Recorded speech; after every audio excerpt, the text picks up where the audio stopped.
Hello student, आज मैं आप लोगों को इनवर्स ऑफ फंक्शन से इंट्रोड्यूस करा रहा हूं।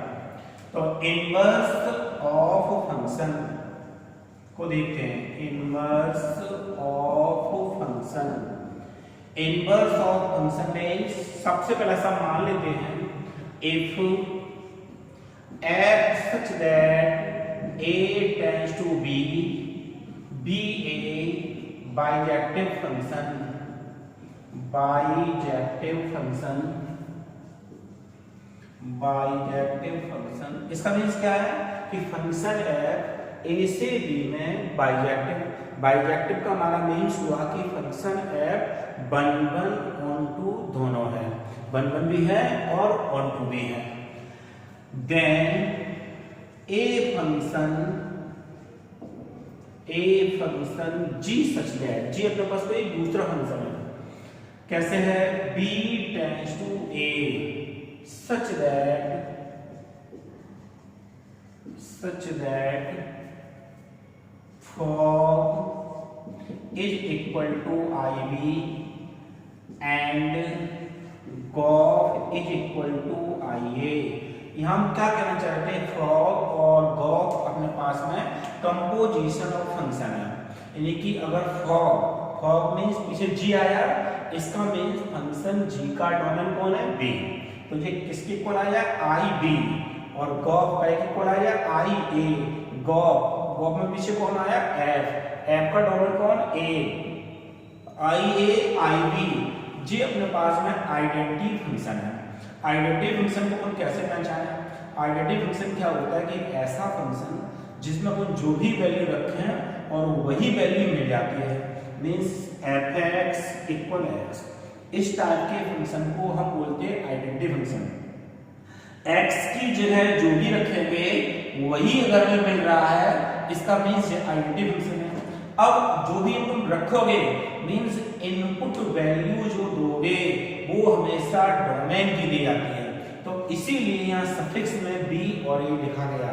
इसका मीन्स क्या हुआ कि आइडेंटिटी फंक्शन तो है, यहाँ जो भी अपन इनपुट वैल्यू देंगे वो फॉग के लिए किस में से दोगे, b में से, यानी कि सेट b की जो भी वैल्यू है उसको रखने से वही आ रहा होगा। और जो अपने पास गॉफ लिखा हुआ है, इसका डोमेन कौन है, a, हम जो भी इनपुट वैल्यू देंगे वो किस में से दोगे, a में से।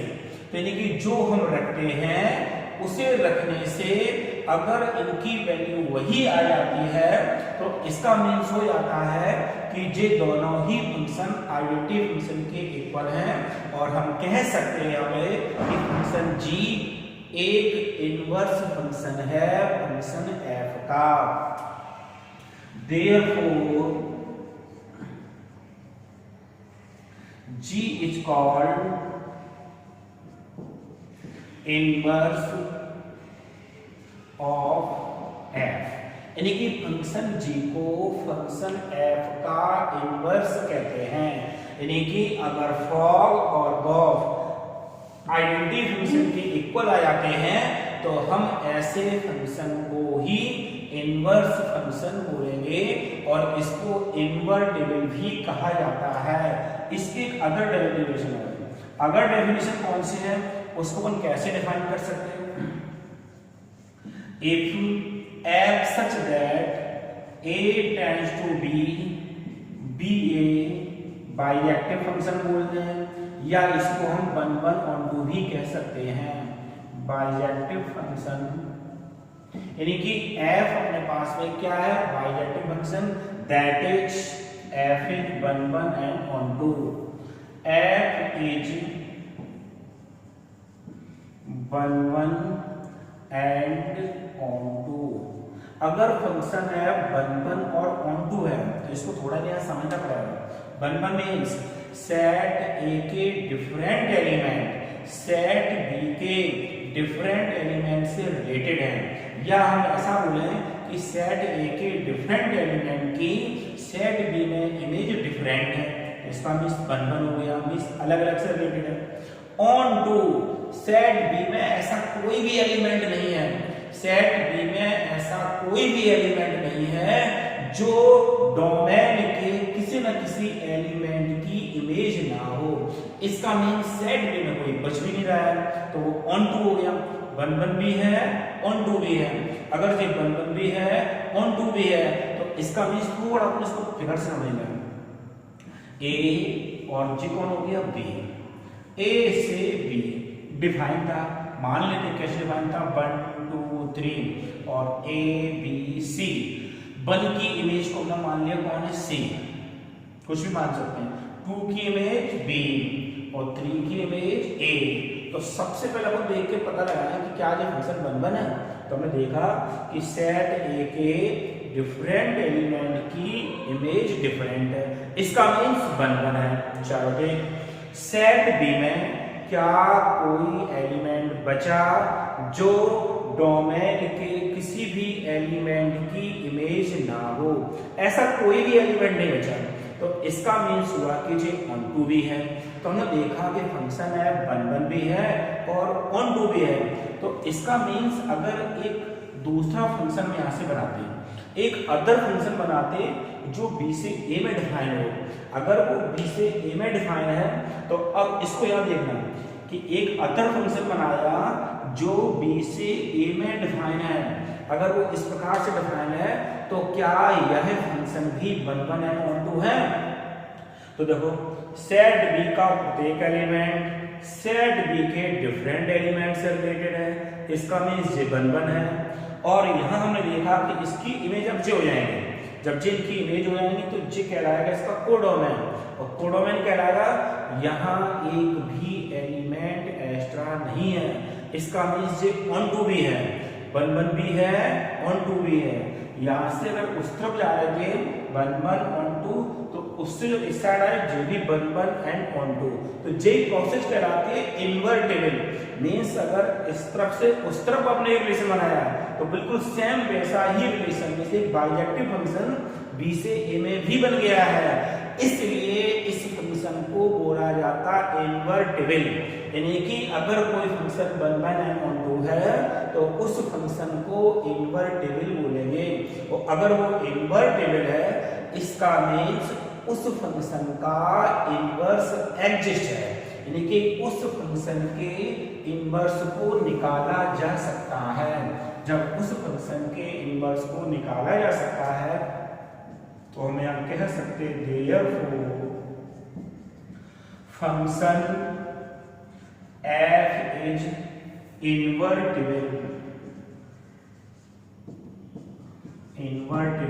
अगर फंक्शन इन्वर्टिबल है तो अब इसके अगर हम इनवर्स को निकालेंगे तो हम कह सकते for every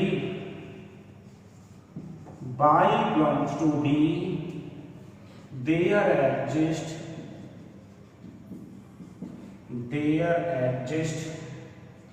x belongs to A such that fx is equal to y। fx is equal to y means codomain का प्रत्येक एलिमेंट डोमेन के एलिमेंट x से इस प्रकार से रिलेटेड है कि कोडोमेन का प्रत्येक एलिमेंट जो है डोमेन की किसी न किसी एलिमेंट की इमेज है, क्योंकि ये कैसा था अपने पास में ऑन टू।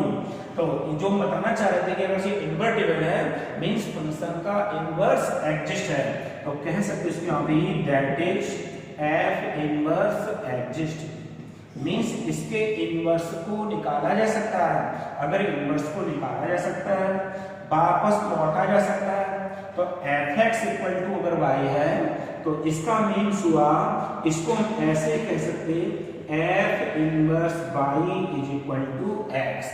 इस प्रोसेस से हम किसी भी फंक्शन के इनवर्स को निकाल सकते हैं।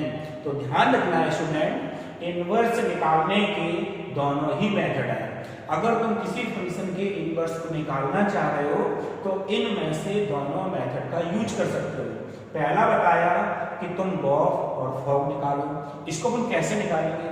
एक कोई फंक्शन हमको दिया जाता है, अगर कोई फंक्शन दिया जाता है और वो अपने पास में bijective means 1 1 and onto है, जरूरी नहीं कि उसको हम 1 1 ऑन टू दिखाएंगे। इसके लिए हम क्या करते हैं कि सबसे पहले देखो क्या करना है कि इसका कोडोमेन कौन है, y।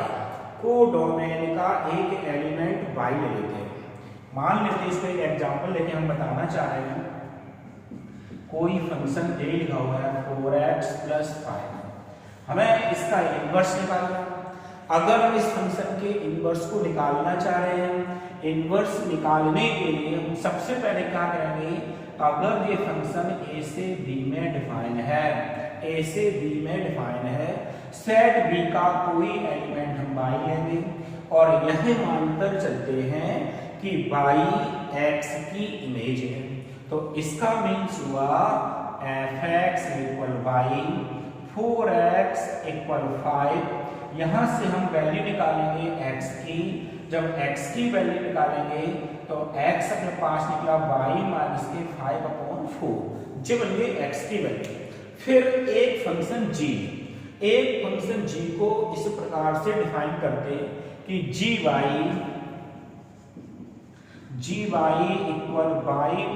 के 5/4, तो अपन को फंक्शन gy मिल गया और f(x) ऑलरेडी पहले से ही था।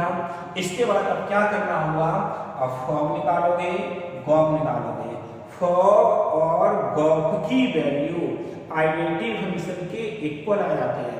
अगर आइडेंटिटी फंक्शन i के इक्वल आ जाती है तो इसका मीन्स होगा कि फंक्शन g ही फंक्शन f का डोमेन कहलाएगा।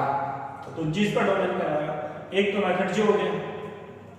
दूसरा, अपन एक्सरसाइज में पढ़ चुके हैं कि हम फंक्शन को 1 1 और 2 दिखाते हैं, तो अपन सबसे पहले उस फंक्शन को 1 1 और 2, अगर तुम उसको 1 1 दिखा दिया और 2 दिखा दिया तो हम कह सकते हैं कि फंक्शन f इन्वर्टिबल है। और अगर फंक्शन f इन्वर्टिबल है, इसका मीन्स f इनवर्स एग्जिस्ट है, मीन्स फंक्शन के इनवर्स को निकाला जा सकता है। इनवर्स को निकाला जा सकता है तो इनवर्स निकालने के लिए हम डायरेक्ट जो वाले मेथड का यूज करते हैं, ये f(x) = y, f inverse y = x, तो x की जो वैल्यू निकली, जैसे x की जो वैल्यू निकली यहाँ पे ही रख देंगे y - के 5/4, और यही इस फंक्शन का इनवर्स कहलाएगा। हम समझ सकते हैं स्टूडेंट, आप लोगों को ये समझ में आया होगा। अगले वीडियो में हम क्या करेंगे, कुछ क्वेश्चन भी आपको सॉल्व करके दिखाएंगे और बताएंगे कि हम उनसे किसी फंक्शन के इनवर्स को कैसे निकालते हैं।